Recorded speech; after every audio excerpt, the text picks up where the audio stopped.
Graça e paz a todos, da parte do Senhor e Salvador Yeshua. Louvado e engrandecido seja o nome santo do Senhor. Senhor e Salvador de nossas almas. Temos muito que render graças a Ele. Se hoje podemos comemorar a ressurreição, é graças à bondade e misericórdia do Senhor, que se fez vista no Filho, na morte e ressurreição, no ensino que Ele deu e que hoje temos em mãos, graças ao Criador. Então eu vou continuar falando a respeito do templo, mas voltado para o que diz os discípulos, os profetas e o próprio Salvador Yeshua, porque sempre vai retornar para a fala do Salvador Yeshua, o tempo em carne, nos evangelhos, Mateus, Marcos, Lucas, João, vai sempre voltar para o que foi dito aos profetas, porque testificava dele, como ele mesmo diz em Lucas 22, aqueles dois homens no caminho de Emaús. Então, sempre vai nos guiar, a seta vai estar sempre voltada para o que diz os profetas. Por isso, não podemos rejeitar o que foi dito pelos profetas. E como diz lá em 1 Tessalonicenses capítulo 5, verso 19, não apague o espírito, ouça tudo e retenha o que for bom. Porque depende da compreensão, depende da maturidade de cada pessoa que pratica o ato da leitura, do ouvir, meditar, amém?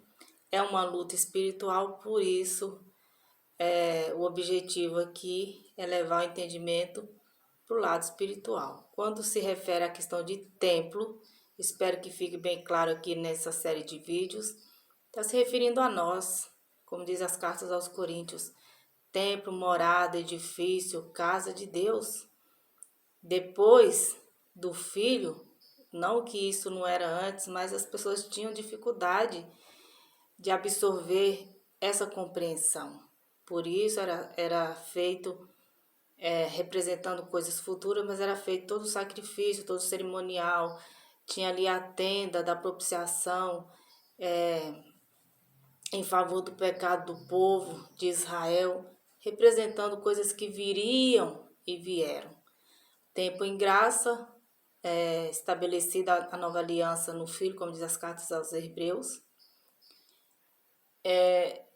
Estamos num tempo que exige do cristão, de todo aquele que crê em Deus, que acredita que a Bíblia é a palavra de Deus, buscar, se esforçar em compreender a palavra de modo espiritual para entender esse alinhamento do livro dos profetas com o Evangelho. É como uma orquestra, quando tudo está afinado, tudo muito harmonioso, assim, de Gênesis a Apocalipse é a palavra do Criador, amém? Então, para dar início, eu vou ler aqui Lucas, capítulo 13, a partir do versos... Deixa eu dar uma olhada aqui, peraí. 34. Vai dizer: Jerusalém, Jerusalém, você que mata os profetas e apedreja os que lhe são enviados. Quantas vezes eu quis reunir os seus filhos, como uma galinha reúne os seus pintinhos debaixo das suas asas. Mas vocês não quiseram. Eis que a casa de vocês ficará deserta. Eu lhes digo que vocês não me verão mais, até que digam: bendito o que vem em nome do Senhor. Quando Yeshua fala aqui, e esses versículos, eles são muito profundos, que vai voltar exatamente para a mensagem depois que eu vou ler em Atos 7, que é a fala de Estevão em espírito, dando ali fazendo um resumo de Moisés até o tempo ali presente dele. Yeshua, ele fala a casa de vocês ficará deserta. Que casa é essa? Nós, templo, morada dele. Porque enquanto, como ele fala mesmo quando ele é colocado ali em questionamentos, questionaram ele quando os discípulos estavam colhendo espigas. Os fariseus o questionam, né? Porque logo no dia de sábado, tinha aquela questão da guarda do sábado, e ele diz que o filho estaria, enquanto o filho estivesse ali com eles. Então, é interessante que enquanto ele discipulava, enquanto ele estava ali com os discípulos, eles estavam em um outro patamar. Estavam com a presença do Salvador, com a presença do Filho de Deus. Está ali o grande Espírito agindo, operando na vida daqueles homens, embora eles precisariam que ele fosse sacrificado, nós precisaríamos, né, que ele fosse sacrificado, e esse sacrifício perfeito definitivo, como diz Hebreus, foi recebido pelo Pai, então foi estabelecida a nova aliança. Ele precisaria ir para enviar o Espírito, e enviou. A partir daí, passaram a compreender, discernir todas as coisas, ter a mente dele, passaram a compreender todas as coisas. Ok. Então, Estevão, aqui em Atos 7, Estevão não faz somente um resumo. E essa palavra aqui que eu li em Lucas, ela é bem interessante porque ela vai estar alinhada a outras. Porque o propósito do Pai, o propósito do Filho, de Gênesis, o que nós temos em mãos para compreender da história bíblica, né?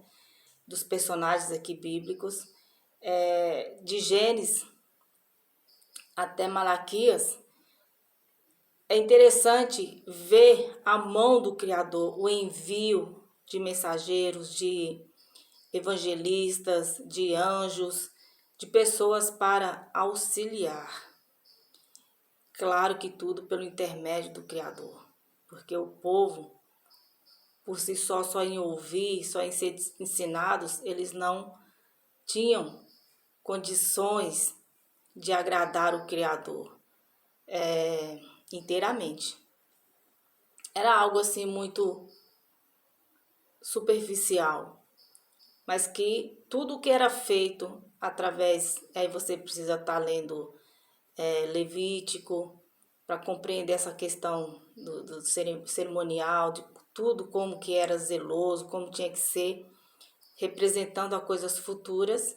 Então vem o nosso Senhor e Salvador Yeshua, e aí ele coloca essas palavras. Jerusalém, Jerusalém, ou seja, é profundo, não podemos colocar a humanidade inteira. A humanidade inteira o Criador tem agido, enviado pessoas, dependendo aí de onde que é enviado, tem seus graus de dificuldades. Existem outros países que são laicos, as pessoas podem professar a sua fé, seja ela qual for. Então, existem os graus de dificuldades. Muitas das vezes é até um país liberal, porém, existem outras dificuldades de compreender e serem, então, enviados pelo Criador, não enviados pelo seu próprio eu, que dificulta a compreensão. Então, agir, aqui é a fala de Yeshua, que o Senhor sempre estava ali agindo na vida de um povo para reuni-los, para trazê-los a Ele, a uma vida de adoração de fato. Mas não foi possível, por conta que esse povo tinha dificuldades, e você continua ouvindo, você vai entender isso. Tá aqui, até o Atos 7, até o versos... Vou procurar ser breve, é necessário ler, viu? Até os 50 aí. Até os 52, gente. 52, 53. vou procurar ser breve, porque não é difícil de compreender, sendo um livro muito conhecido, muito pregado. É importante que se tenha a mente que ele, Estevão, está guiado pelo Espírito para falar todas essas coisas aqui. Está se cumprindo o que foi dito pelo Salvador Yeshua, que faria lembrá-los tudo que eles haviam ouvido. No caso, Estevão, zeloso, jovem zeloso, ele era conhecedor do livro dos profetas, e muito conhecedor, claro. Embora ele está em espírito que o capacitou a falar com muita firmeza e clareza, amém? Então, vou procurar ler rápido, tá? Vocês acompanham aí. O discurso de Estevão no Sinédrio. Então, o sumo sacerdote perguntou a Estevão: são verdadeiras estas acusações? A isso ele respondeu: irmãos e pais, ouçam-me. O Deus glorioso apareceu a Abraão, nosso pai, estando ele ainda na Mesopotâmia, antes de morar em Harã. E lhe disse: saia da sua terra e do meio dos seus parentes, e vai para a terra que eu lhe mostrarei. Então, aqui inicia a fala do pai na fé, o processo, porque cada personagem tem um sentido muito, muito significativo para a história do povo, do Criador, para o agir, para os propósitos do Pai. E eu peço, lendo aqui, não vou interromper a leitura, mas eu peço que vocês estejam muito atentos quando vai falar a respeito de Moisés. Na história de Moisés, absolutamente nada do que está sendo dito aqui é por acaso. Que diz respeito à história de Moisés. Tem um significado muito, muito profundo, que alinha essa questão do tempo, do geral, do povo de Israel, do povo do Senhor, amém? Que Israel é todo aquele que é circuncidado, né? Judeus são todos aqueles que são circuncidados no coração. Versos 4. Então ele saiu da terra dos caldeus e se estabeleceu em Harã. Depois da morte de seu pai, Deus o trouxe a esta terra, onde vocês agora vivem. Deus não lhe deu nenhuma herança aqui, nem mesmo espaço de um pé, mas lhe prometeu que ele e, depois dele, seus descendentes possuiriam a terra, embora naquele tempo Abraão não tivesse filhos. Deus lhe falou desta forma: seus descendentes serão peregrinos numa terra estrangeira e serão escravizados e maltratados por 400 anos. Mas eu castigarei a nação a quem servirão como escravos, e depois sairão dali e me adorarão neste lugar. E deu a Abraão a aliança da circuncisão. Por isso, Abraão gerou Isaque e o circuncidou 8 dias depois do seu nascimento. Mais tarde, Isaque gerou Jacó e este os 12 patriarcas. Os patriarcas, tendo inveja de José, venderam-no como escravo para o Egito, mas Deus estava com ele e o libertou de todas as suas tribulações, dando a José favor e sabedoria diante do faraó, rei do Egito. Este o tornou governador do Egito e de todo o seu palácio.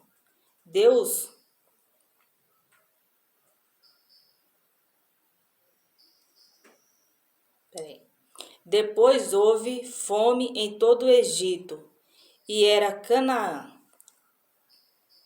e em Canaã, trazendo grande sofrimento, e os nossos antepassados não encontravam alimento. Ouvindo que havia trigo no Egito, Jacó enviou nossos antepassados em sua primeira viagem. Na segunda viagem deles, José fez-se conhecer por seus irmãos. E o faraó pôde conhecer a família de José. Depois disso, José mandou buscar seu pai Jacó e toda a sua família, que era 75 pessoas. Então Jacó desceu ao Egito, onde faleceram ele e os nossos antepassados. Seus corpos foram levados de volta a Siquém e colocados no túmulo que Abraão havia comprado ali dos filhos de Amor, por certa quantia. Ao se aproximar o tempo em que Deus cumpriria sua promessa, ao se aproximar o tempo em que Deus cumpriria sua promessa a Abraão, aumentou muito o número do nosso povo no Egito. Então outro rei, que nada sabia a respeito de José, passou a governar o Egito. Ele agiu traiçoeiramente para com o nosso povo e oprimiu os nossos antepassados, obrigando-os a abandonar os seus recém-nascidos, para que não sobrevivessem. Naquele tempo nasceu Moisés. Aqui, preste muita atenção. Naquele tempo nasceu Moisés, que era um menino extraordinário. Por 3 meses ele foi criado na casa de seu pai. Quando foi abandonado, a filha do faraó o tomou e o criou como seu próprio filho. Moisés foi educado em toda a sabedoria dos egípcios e veio a ser poderoso em palavras e obras.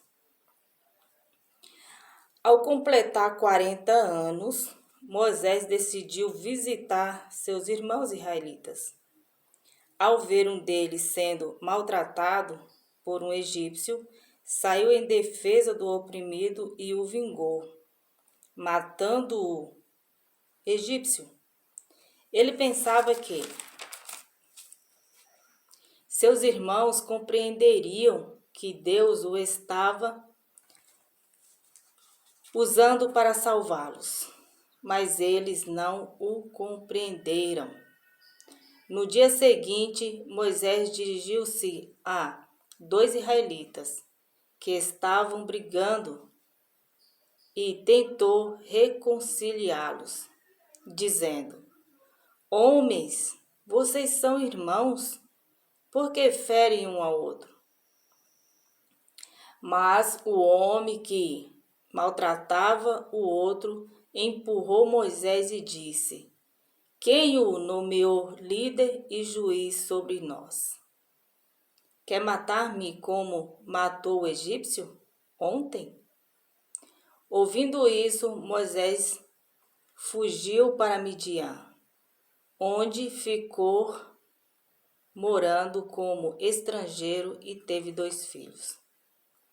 Passados 40 anos, apareceu a Moisés um anjo nas labaredas de uma sarça em chamas no deserto, perto do Monte Sinai. Vendo aquilo, ficou atônito e, aproximando-se para observar, ouviu a voz do Senhor: Eu sou o Deus dos seus antepassados, o Deus de Abraão, o Deus de Isaque e o Deus de Jacó. Moisés, tremendo de medo, não ousava olhar. Então o Senhor lhe disse: Tire as sandálias dos seus pés, porque o lugar em que você está é terra santa. de fato tenho visto a opressão sobre o meu povo do Egito. Ouvi seus gemidos e desci para livrá-los. Vem agora e eu o enviarei de volta ao Egito. Este é o mesmo Moisés que tinha rejeitado com essas palavras. Quem o nomeou líder e juiz? Ele foi enviado pelo próprio Deus para ser líder e libertador deles, por meio do anjo que lhe tinha aparecido na sarça. Ele os tirou de lá, fazendo maravilhas e sinais no Egito, no Mar Vermelho e no deserto durante 40 anos. Esse é aquele Moisés que disse aos israelitas: Deus lhes levantará dentre seus irmãos um profeta como eu. Ele estava na congregação no deserto com o anjo que lhe falava no Monte Sinai e com os nossos antepassados e recebeu palavras vivas para transmitir-lhes a nós.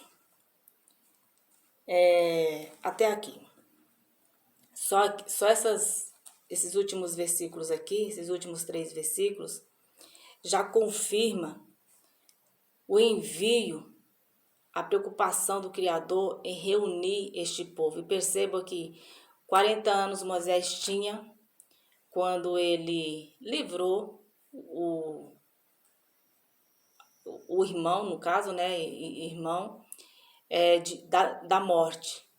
Porque ali já era um agir, já era um prover, uma providência do Todo-Poderoso. Livrá-los da morte. Por isso que eu falo que é preciso entender a palavra de modo espiritual. Então, acontece que não era a hora.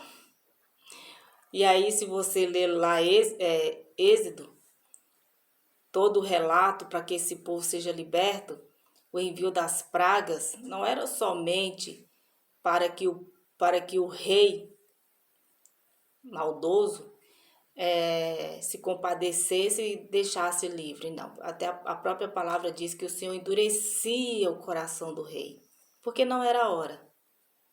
Tudo exige um processo, porque o Criador trabalha em vidas, em pessoas, para trazer o resgate da consciência. Por que eu falo resgate? Porque nós somos formados de corpo, alma e espírito. Então eu não acredito que vivemos meramente levando em consideração a nossa vivência, o nosso aprendizado. Acredito em algo ainda além, uma percepção do nosso Criador, uma essência perdida, que fica aí perdida justamente por conta do acúmulo de conhecimentos que obtivemos durante a nossa vida. E se somos mais voltados para a questão da carne, como diz a própria palavra, lá em Gálatas 5, vamos colher os frutos da carne, que é morte, que é destruição. Se voltamos para o Espírito, vamos colher vida, vida eterna. Então o processo do Criador é muito claro. Então ele opera na vida, cumprindo uma promessa a Abraão, trazendo o libertador, no caso Moisés, para libertar o povo da opressão, da escravidão, da forma como eles viviam lá. Ok, não era o momento. Moisés, ele foi ensinado, ele era grande em palavras, como diz aqui em Atos, pela fala de Estevão, mas ele não dependia dele. Dependia do agir do Criador e, através desse agir, trazer as pessoas à consciência, porque o Criador não obriga, ele ensina, Ele quer trazer as pessoas de um modo consciente, que as pessoas tenham consciência de quem é o seu Deus, de que como ele quer ser amado, como ele quer ser adorado, como ele quer ser reconhecido, porque ele só nos faz o bem. O mínimo que podemos é reconhecer como ele é maravilhoso, né? Então, ele coloca aqui que é muito interessante. Deus lhes levantará, que é no versos... Deixa eu ver por aí.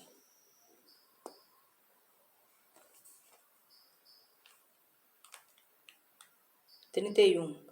Este é aquele Moisés que disse aos israelitas: Deus lhes levantará dentre seus irmãos um profeta como eu. Ele estava na congregação do deserto com o anjo que lhe falava no Monte Sinai. Aqui está falando do Salvador Yeshua. E é muito extraordinário, né? O povo não estava preparado para compreender isso. É que eu precisava de umas 2 horas só para falar desse versículo. O povo não estava preparado para receber essa grandeza da importância do agir do Pai na vida de Moisés, em colocar palavras aqui na boca de Estevão, em espírito, de uma compreensão, de um entendimento do trabalhar do Senhor na vida de Moisés. Quando lemos lá, fica muito raso. Quando lemos Estevão aqui, fica mais completo. Estevão não está inventando nada, ele está falando. A palavra fala aqui no início, o discurso de Estevão no Sinédrio. E tem outras palavras que... Peraí, deixa eu ver aqui. Que diz, outras traduções, melhor dizendo, Estevão cheio do Espírito Santo. Então ele começa a falar. E fica muito claro do como isso tá muito alinhado, a questão do propósito do Criador e da compreensão de modo espiritual. O processo, 40 anos ele tinha, 40 anos ele se afastou, 40 anos ele teve que ficar distante, porque o Senhor também precisava trabalhar, né, ter esse particular com Moisés. E tudo isso vai voltar até para a questão da incredulidade, da dificuldade de compreender, né? E o povo passa 40 anos no deserto, 40. Então, esse tempo aí foi um trabalhar muito árduo do Criador, refinando, vou procurar aqui resumir, para refinar aqueles que entrariam na terra santa, na terra prometida, na terra que mana leite e mel, e que é a terra do processo da evolução de novas gerações que deveriam evoluir no conhecimento do Criador, do seu Criador, para então ser uma referência. Isso também não aconteceu. Houve a necessidade de retirar o povo de Israel, de Jerusalém. Por quê? Porque o povo foi rebelde, o povo levantou altares. Então o Criador os espalhou pela terra, e é isso que eu tenho colocado aí no canal. Então, como eu li lá em Lucas, gente, que ele fala: Jerusalém, Jerusalém, quantas vezes eu quis reunir vocês como uma galinha faz com seus pitinhos debaixo de suas asas.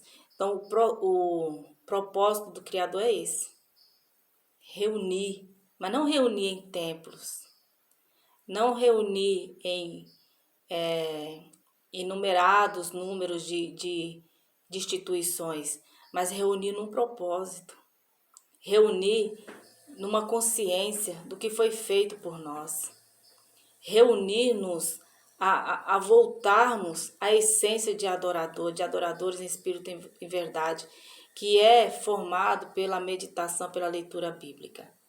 Então, Atos 7, Estevão, movido pelo Espírito, ele traz esse resgate da história, do agir do Pai, Desde Abraão, sim, mas quem herdou as promessas foram os descendentes de José, os descendentes de Jacó. E esse povo enumerou-se, cresceu. A terra está cheia desses descendentes. E o melhor de tudo, fazemos parte da tribo de Judá, fazemos parte do nosso Senhor e Salvador, cujo Ele é a cabeça e somos membros do corpo. Quando somos circuncidados no coração, então compreendemos a palavra, então fazemos parte desse Israel. Israel, volto a dizer, foi o nome dado a Jacó. Não se trata de um país, de uma nação, trata-se de um povo hoje, espalhado, reunido, com uma única fé, um único espírito, amém? Como eu disse para vocês, eu precisaria de 2 horas só para ficar aqui em Atos, porque a riqueza de detalhe é impressionante. Eu vou ir agora para o livro do profeta Isaías, capítulo 2.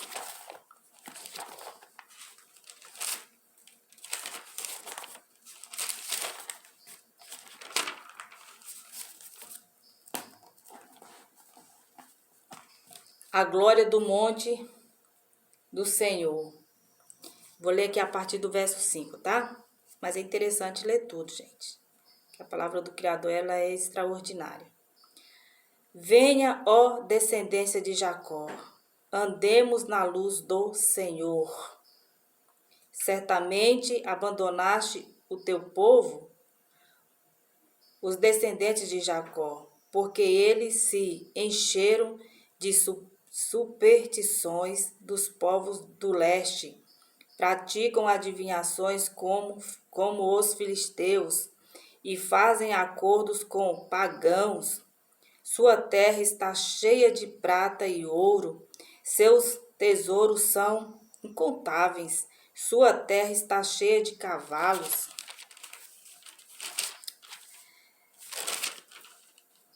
Seus carros não têm fim. Sua terra está cheia de ídolos. Eles se inclinaram diante da obra das suas mãos, diante do que os seus dedos fazem. Por isso a humanidade será abatida e o homem será humilhado.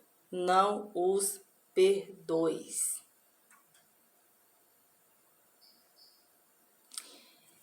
É interessante ler tudo, porque aqui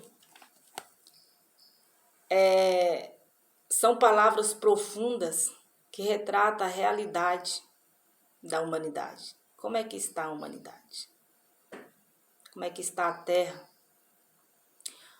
Para onde foram os tesouros? Lá em Oséias fala que a minha terra foi repartida por preço.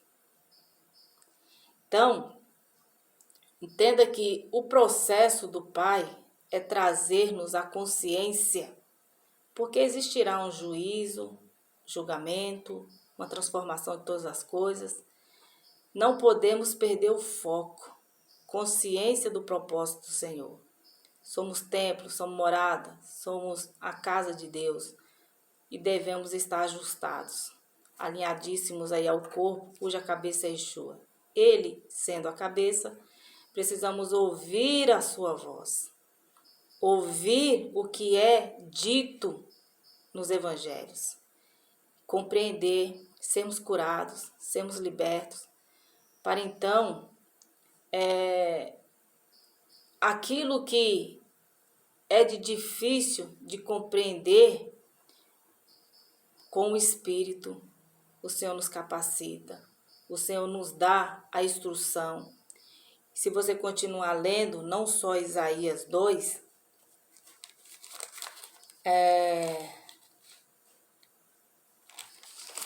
mas aqui, ó, deixa eu procurar aqui.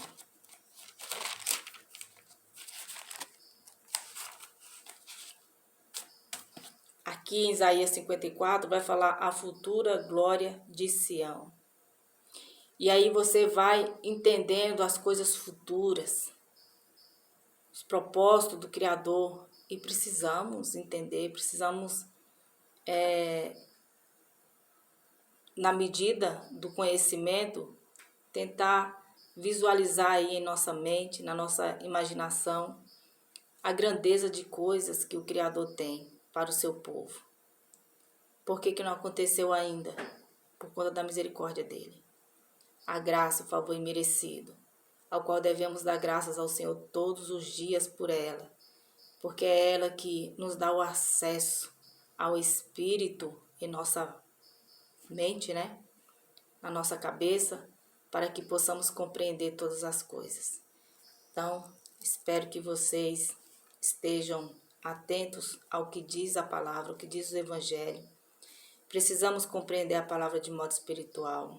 Precisamos discernir todas as coisas, compreender todas as coisas, tendo a mente do nosso Senhor e Salvador, que quer nos instruir, quer nos reunir nessa santa congregação que nos leva ao culto racional, a uma única adoração, a um único Espírito, a um único modo de compreender todas as coisas. Amém? Então fiquem todos na paz. Até a próxima, pessoal.